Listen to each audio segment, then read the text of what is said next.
नमस्कार, प्रणाम, पहला आप सभी का स्वागत है एक बार फिर से मेरे YouTube channel Rajwas family blogs में। आज बहुत दिनों बाद ब्लॉग्स आ रहे हैं और तो आज हम लोग जा रहे हैं फिर से नगर पालिका, तो बने रहिए आप लोग। कुछ ऐसा है यहाँ का मौसम।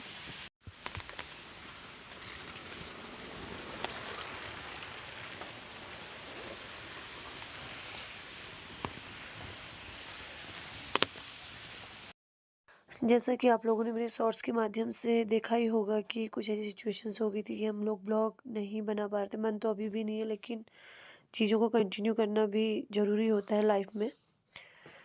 तो बने रहिए आप लोग। तो ये आ गए हैं गीतांजलि समूह की सदस्य।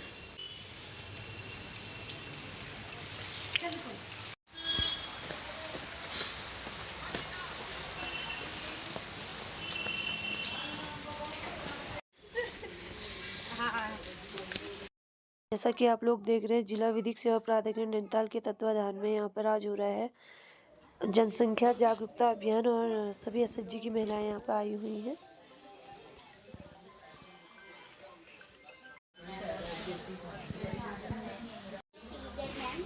तो हम आप लोगों का भी बहुत आभार व्यक्त करते हैं जो इतनी बारिश में आप अपना टाइम निकाल के आए हैं। हम आज जनसंख्या दिवस है तो इसके उपलक्ष्य में थोड़ी बातें आपसे करना चाहते हैं। आप सभी को तो पता है कि जनसंख्या दिवस क्यों मनाया जाता है, और हमने बचपन में भी पढ़ा होगा जनसंख्या दिवस के बारे में। तब से जो हमारी आबादी जो पहले की थी वो अब की अपेक्षा बहुत कम हो चुकी है, लेकिन फिर भी हम जागरूक करते रहते हैं कि आगे इस पे इसका कोई और दुष्परिणाम ना हो। जैसे कि अब जनसंख्या के उपलक्ष्य में हम ही अपने आस पड़ोस में देख लेते हैं कि महिलाएं कहती हैं अगर बेटियां होती हैं, लेकिन घरेलू हिंसा, मानसिक प्रताड़ना भी घरेलू हिंसा कहलाई जाती है और आर्थिक प्रताड़ना भी घरेलू हिंसा कहलाई जाती है। इसका जिसको हमको ज्ञान नहीं था हमें आता होगा, और जैसे हमें कोई ताने देता है या फिर हमारी मानसिक स्थिति ऐसी बना देता है कि अब हम सोचते हैं कि इस पे हम कहाँ जाएं, इस पे क्या कानून नहीं, आप उनके साथ रहकर भी अपना 125 का दावा कर सकते हैं। और कानूनी भी जानकारी है कि सबके संग सब कुछ होता है, लेकिन उनको जानकारी नहीं होती है। वकीलों के चक्कर लगाने, कोई कैसा डील कर देता है, कोई कैसा डील करता है। इस वजह से हम आपको कानूनी जानकारी देने दिया है। दूसरी हम जानकारी देते हैं आपके स्वास्थ्य के बारे में।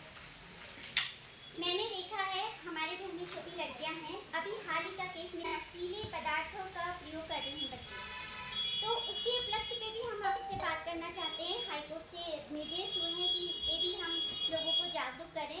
देखिए, हम महिलाएं हैं, हम बच्चे हम ही डील करते हैं। पिता को पता नहीं रहता कि बच्चा कहाँ जा रहा है, क्या कर रहा है। हम ही बताते हैं कि हमारा बच्चा कहाँ गया है, क्या कर रहा है, कैसा कर रहा है। तो ये महिलाओं को जागरूक होना है। ज़्यादा लाड प्यार भी बच्चों को ना दें कि वो बिगड़ जाए, और ज़्यादा डांटे भी। मेरे ही 2 लड़के हैं, हमें देखना अपने लड़के को कैसा देखना चाहिए कि किस समय कहाँ जा रहा है, कितनी बजे आ रहा है, ये इसकी संगत क्या है, इसकी आंखें देखिए उसकी कि आंखें कैसी हो रही हैं, उसका खान पान बच्चे का देखिए कि कैसा खा रहा है, नहीं खा रहा है, कैसा चल रहा है। तो आपको पता चलेगा कि वो नशे की गिरफ्त में है या नहीं है। बच्चों पे ज़्यादा ध्यान दीजिए, और दूसरा बच्चों को जागरूक भी कीजिए, अपने बच्चों को जागरूक कीजिए। लोगों को आज पता ही है कि विश्व जनसंख्या दिवस है। इस जनसंख्या दिवस को मनाने की सबसे बड़ी वजह क्या है कि हमारे जो विश्व में 8 अरब से भी ज़्यादा की जनसंख्या बढ़ चुकी है, जो के लिए अच्छी सुविधाएं और क्या कहते हैं जो संभवतः है उनकी जो उनके लिए होना चाहिए, उनके लिए अच्छा स्वास्थ्य होना चाहिए, अच्छी शिक्षा होनी चाहिए, उस पर काम किया जा रहा है, जिसके लिए पूरे विश्व भर में आज के दिन विश्व जनसंख्या दिवस मनाया जा रहा है। इसके लिए इसके रोकथाम के लिए सबसे पहले हमें जागरूक होना पड़ेगा और काफ़ी जो इसके उपाय हैं उनको फॉलोअप करना पड़ेगा। क्या कहते हैं आजकल के माँ बापों की ये सोच होती है कि लड़का क्या कहते हैं घर का चिराग है, जबकि ऐसा नहीं है। अभी तो आज के वक्त में जो लड़कियां हैं वो लड़कों से काफ़ी ज़्यादा आगे निकल चुकी हैं। वो बड़े बड़े स्तरों पे, बड़े बड़े पदों पर क्या कहते हैं आज के वक्त में सबसे ज़्यादा महिलाएं आश्रित हैं। तो इसलिए आज के वक्त में ये ना देखा जाए कि लड़का ही घर का चिराग है, जबकि आज के वक्त में जो लड़कियां हैं वो सबसे आगे हैं, और हर किसी को ये सोचना चाहिए कि परिवार में सिर्फ बच्चे हों तो 2 ही अच्छे, उससे ज़्यादा ना हो, क्योंकि आज के वक्त में वरना ज़्यादा बच्चे होंगे तो उनको सबसे पहले पढ़ाई सबसे ज़्यादा क्या पता जो 2 बच्चे हैं उनके बाद तीसरा जो आ रहा है क्या पता उसको अच्छी पढ़ाई मिल सके या ना मिल सके। तो इसके लिए हमें इन चीज़ों को फॉलो अप करना पड़ेगा, उनके उपायों को अपनाना पड़ेगा और लोगों को जागरूक करना पड़ेगा। नहीं, अगर घर में बच्चे हैं तो 2 ही अच्छे, उससे ज़्यादा ना हो, ताकि जो जनसंख्या है उस पर भी कंट्रोल हो सके और लोगों को अच्छी शिक्षा, अच्छा स्वास्थ्य मिल। और जैसे कि जनसंख्या दिवस की आज बात हो रही है, जैसे कि मैडम ने बात करी है, यशवंत ने बात करी है आप सभी के समक्ष, तो मेन मुद्दा क्या है? मेन मुद्दा यही है कि हमारे पास जो संसाधन है वो लिमिटेड है, और संसाधन जब लिमिटेड होते हैं तो हमें जो है उनको उस प्रकार से उनका उपभोग करना होता है कि आने वाली जनरेशन जो है उसके लिए भी हम उसको अच्छे से यूज़ कर पाएँ। इसको बोलते हैं सस्टेनेबल डेवलपमेंट, सतत विकास, आप सभी इससे परिचित होंगे। तो इसी उद्देश्य से मिलता जुलता है ये जनसंख्या दिवस, क्योंकि अभी हम देख ही रहे हैं कितने बच्चे पढ़े लिखे हैं, कितने बच्चे पढ़े लिखे होने के बावजूद, इतने डिग्री होल्डर्स होने के बावजूद बेरोजगार हैं, या उनको अपने लेवल तक का जितना उन्होंने पढ़ाई किया है उस प्रकार का उनको नहीं मिल पा रहा है रोजगार। तो इसीलिए हमको अभी से ही इसके बारे में सोच के चलना है कि आगे आने वाली जो जनरेशन है, ऐसा ना हो कि जनरेशन तो बढ़ती जाए लेकिन उनके समान उतना जो है रिसोर्सेज अवेलेबल ना हो। इसीलिए सस्टेनेबल डेवलपमेंट को भी देखते हुए और आने वाले बच्चों का भी भविष्य देखते हुए ये जनसंख्या दिवस को मुख्य रूप से इसीलिए यहाँ पर हर जगह इसका ऑब्जर्वेशन किया जा रहा है। और जनसंख्या दिवस के लिए तो ये है कि आप सभी लोग अपने जहाँ से आप लोग बिलोंग करते हैं, अपने परिचित लोगों को, सबको इस बारे में थोड़ा जागरूक करिए और इसको ज़्यादा से ज़्यादा इस उद्देश्य को आगे फैलाइए। बाकी जैसे मैडम ने बात करी कि हम लोग यहाँ पर आज इकट्ठा हुए हैं, यहाँ पे काफ़ी हमारे बीच में महिलाएं उपस्थित हैं, तो कुछ बातें ऐसी हैं जो कानून से संबंधित भी हैं और समाज से संबंधित भी हैं, तो उन पर चर्चा करना भी हमारे लिए बहुत आवश्यक है। जैसे कि ड्रग्स की बात चल रही थी 2 मिनट पहले, तो ड्रग्स के लिए ये है कि हम लोग जहाँ भी जा रहे हैं, न्यायालय की ओर से या ऑनरेबल हाई कोर्ट और सालसा की ओर से हम लोग जहाँ भी प्रोग्राम्स के लिए जा रहे हैं, सबसे बड़ा मुद्दा जो है इस समय वो ड्रग्स का है। और ड्रग्स ऐसे है जो हमारी जो यूथ है, यूथ को ही पूरा डिस्ट्रॉय करने में लगा है। अगर यूथ ही डिस्ट्रॉय है तो सोचिए ऐसे देश का भविष्य कहाँ जाएगा।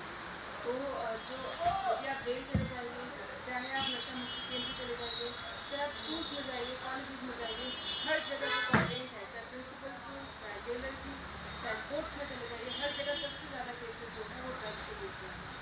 तो इसी से आप अंदाज़ लगा लीजिए कि ड्रग्स कितना ज़्यादा हमारी सोसाइटी में फैल चुका है।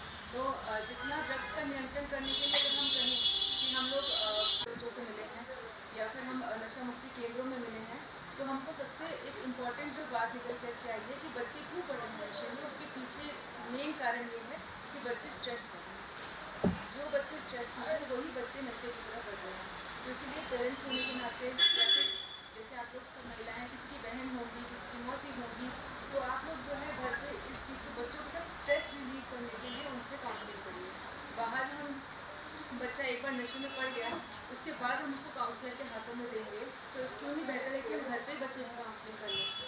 अगर हम खुद ही बच्चे से बात करेंगे, क्योंकि बच्चे बता रहे छोटी छोटी बातें, कुछ बच्चे ऐसे बता रहे कि हमको स्कूल में कोई फंक्शन था, घर से पैसे नहीं मांग पाए, पेरेंट्स पैसे नहीं दे पाए, तो किसी ने बोला कि ये पुड़िया बेच दो, तुमको 1000 रुपये हम दे देंगे, तो फंक्शन में पैसे देने के लिए वो पुड़िया ले लिया उसने। तो इससे क्या है, उसको ईजी मनी मिल गया, मतलब एक बार एक चेन में फंस गया तो उसको ब्लैकमेलिंग करना शुरू हो गया। तो कुछ बच्चे तो ना चाहते हुए भी, ये नहीं कि वो नशा करना चाहते हैं, सिर्फ दूसरे प्रेशर्स की वजह से वो नशे में आते हैं। कुछ जगह पे आजकल लोग लड़कियों का उपयोग कर रहे हैं, पहले लड़कियों को ड्रग एडिक्ट बना रहे हैं, फिर लड़कियों के थ्रू ड्रग्स को पेडलिंग करा रहे हैं, और लड़कियां स्कूल में जाकर बच्चों को बोलती हैं देखो मैं लड़की होकर ड्रग कर सकती हूँ, तो कोई लड़का होकर नहीं कर सकता है। तो इस तरह का वो जो ईगो और पीयर प्रेशर जो आ जाता है बच्चों के ऊपर, कुछ बच्चे उसमें भी कर लेते हैं। कुछ पार्टी कल्चर चल रहा है कि पार्टी करनी है, जो बच्चा पार्टी कल्चर में नहीं अपने आप को अडाप्ट कर पा रहा है तो वो पार्टी लाइक बच्चा नहीं है, तो वो पीयर प्रेशर भी बच्चों के ऊपर है। तो अगर हम बच्चे स्कूल से आएँ, कॉलेज से आएँ, तो 1-2 घंटा भी अगर हम बच्चों के साथ बात कर पाएँ, उनकी प्रॉब्लम सुन पाएँ, और अगर उनको किसी प्रकार का कोई प्रेशर है उसको हम उसका सॉल्व घर पे ही कर पाएँ, तो शायद हम अगर सब बच्चों को तो ना सही बट किसी 1 या 2 बच्चों को तो बचा पाएंगे। तो कुछ बच्चे के ऊपर ये प्रेशर था कि पड़ोसी के बच्चे जो हैं वो बहुत अच्छा परफॉर्म कर रहे हैं, पेरेंट्स कहते हैं उसको दे, उसकी नौकरी भी लग गई, उसके नंबर तेरे से ज़्यादा हैं। तो कुछ बच्चे इतने सेंसिटिव हैं जो कंपटीशन के प्रेशर को लेके ही मैनेज नहीं कर पा रहे थे, और उस प्रेशर उनसे थोड़ा फ्रैंक हो गए। सिर्फ ठीक है पेरेंटिंग में डांटना, थोड़ा सा मारना, ये सब पेरेंटिंग के पार्ट्स हैं, लेकिन आजकल की जो पेरेंटिंग है उसकी बहुत इंपॉर्टेंट रिक्वायरमेंट है कि हम बच्चों के फ्रेंड्स बने। अगर घर पे ही हम उनको फ्रेंड्स वाला माहौल देंगे, उनकी काउंसलिंग घर पे ही करेंगे, उनकी जो स्ट्रेस रिलेटेड प्रॉब्लम्स हैं उनको सुनेंगे और उनका निदान घर से ही करेंगे, तो शायद हम काफ़ी बच्चों को ड्रग्स से बचा पाएंगे। अगर हमने अपने घर के बच्चों को जागरूक कर दिया तो शायद वो बाहर जाके अपने फ्रेंड सर्कल को भी जागरूक कर पाएँ। तो इसलिए हमें ये मतलब लेडीज़ को मैं खासकर कहूँगी कि आप मदर्स होने के नाते ये स्टेप अपने घर से उठाइए, क्योंकि नैनीताल ज़िले में हमने कहाँ कहाँ विजिट नहीं कर लिया है। इतना ड्रग का इतना ज़्यादा फैल गया है कि कुछ नहीं पता कि ड्रग कब कहाँ किसके घर पे पहुँचा हो, कुछ नहीं कह सकते। पेरेंट्स को ये तक नहीं पता था, उन्होंने बच्चे को घर पे बंद कर रखा है, उनको शक हुआ कि बच्चा ड्रग करता है, उन्होंने बच्चे को घर पे बंद कर रखा है, तभी वो बच्चे का जब टेस्ट किया गया तभी उसमें ड्रग पाया गया, क्योंकि जो ड्रग पेडलर है वो छत से उसको ड्रग दे रहा है। कुछ ऐसे हैं जो लॉकडाउन के दौरान गेट पे बाहर ईंट के नीचे लग के चले गए और उसने जाके खा लिया। तो ऐसे ऐसे केसेस में तो हमें पता ही नहीं चल रहा कि ड्रग कहाँ से किसके घर पहुँच रहा है। तो इसलिए बाहर से जो एजेंसीज काम कर रही हैं, पुलिस है, कोर्ट है, सब विभाग अपना काम कर रहे हैं, लेकिन अगर हमने घर पे ही अपने बच्चे से बात कर लिया तो हम बहुत आने वाले कष्ट को बचा सकते हैं। तो इसलिए अब मैं उम्मीद करूँगी हम सभी लोग घर जाएंगे, बच्चों के साथ फ्रेंड्स की तरह रहेंगे और बच्चों की जो भी प्रॉब्लम्स हैं अपने घर के लेवल पे ही सॉल्व करने की कोशिश करेंगे, ताकि उनको अदरवाइज ड्रग्स या ऐसी चीज़ों की हेल्प ना लेनी पड़े अपने स्ट्रेस को रिजॉल्व करने के लिए।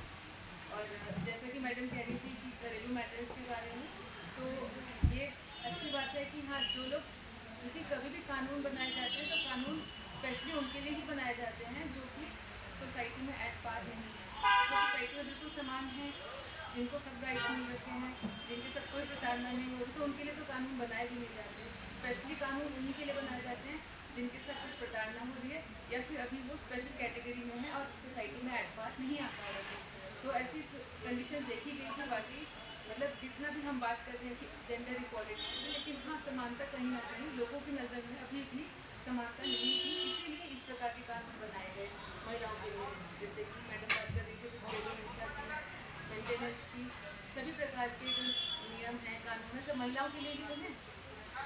लेकिन जहाँ पे भी हमारे अधिकार आते हैं, अधिकारों के साथ साथ हमारी रिस्पॉन्सिबिलिटीज़ भी आ जाती हैं। ऐसा नहीं कि अगर हमको इतने अधिकार मिल गए तो हम अधिकारों का मिसयूज़ करने लगें। तो इसीलिए अगर हमारे आसपास कोई महिला है वो वाकई प्रताड़ित है तो हमें उसे जागरूक करना है कि तुम्हारे पास ये सब अधिकार हैं। लेकिन ऐसा भी नहीं होना चाहिए कि इतना जागरूक कर दिया कि वो अधिकारों का ही मिसयूज़ करने लग जाए, कि इतनी भी प्रताड़ना नहीं हुई जितनी उसने प्रताड़ना कार्य कर दी केसेस कर करके, क्योंकि केसेस भी 5-6 प्रकार के हैं, एक प्रताड़ना के 5-6 प्रकार के केस हैं। ऐसा नहीं होना चाहिए कि महिला ने 6 के 6 केस कर दिए और इतनी बड़ी प्रताड़ना भी नहीं थी जितना उसने पुरुष को प्रताड़ित कर दिया, है ना। तो इसलिए हमारा सबका ये भी दायित्व होना चाहिए कि ठीक है, जहाँ जितना रिक्वायर्ड है उतना ही एक्शन लिया जाए। हर एक्शन का एक रिएक्शन होता है ना, तो जितना एक्शन है उतना ही रिएक्शन किया जाए, या फिर डबल ट्रिपल रिएक्शन नहीं करना है। हमारा उद्देश्य परिवार बचाने का होना चाहिए ना, परिवार उजाड़ना हमारा उद्देश्य नहीं होना चाहिए। तो इसलिए अगर हम अपने आसपास देखते हैं, जागरूक करना हमारा फ़र्ज़ है, अधिकारों का उपयोग करना हमारा फ़र्ज़ है, लेकिन नियमित रूप से। ऐसे नहीं करना है हमको कि हम किसी का परिवार ख़राब कर दें, या हम इतने जागरूक हो गए कि हमने उसको इतना जागरूक कर दिया कि वो जाके बस उसने पूरा घर ही नष्ट कर दिया अपना। ऐसा भी नहीं होना है।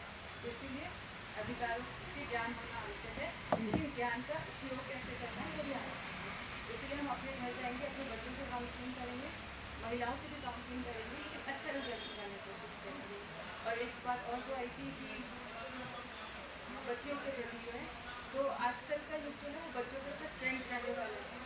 अब वो वाला युग नहीं रह गया कि बच्चियों में और मदर्स में एक गैप रहे, बच्चे सीक्रेटिव रहें, क्योंकि आजकल सबके पास मोबाइल है, यूट्यूब है, सब बच्चे सब चलाना चाहते हैं, तो कहाँ से वो गलत नॉलेज ले लें, इसको बचाना हमारे लिए बहुत ज़रूरी है। इसीलिए अपने बच्चों से, बच्चियों से हमें खुल के बात करना चाहिए, ताकि इधर उधर से इन्फॉर्मेशन लें, वो गलत इन्फॉर्मेशन लें, इससे बेहतर है हम ही उनके फ्रेंड्स बन जाएँ और वो खुल के हम ही से ही बात कर लें, ताकि हम आने वाले बच्चों को बचा पाएँ। तो आज जनसंख्या दिवस पे और आप सब महिलाओं ने जो इतना कीमती समय निकाला, उस पर आप सभी का धन्यवाद। और हम उम्मीद करते हैं हम घर जाके 2-2, 4-4 लोगों को भी जागरूक करेंगे, तो हमारा उद्देश्य सफल होगा। हम लोग नगर पालिका से मीटिंग को निकले तो फिर देखिए बारिश का ये हाल है। और ये मेरे साथ खड़ी है चेली 8 की सदस्य विमला, और ये मैं।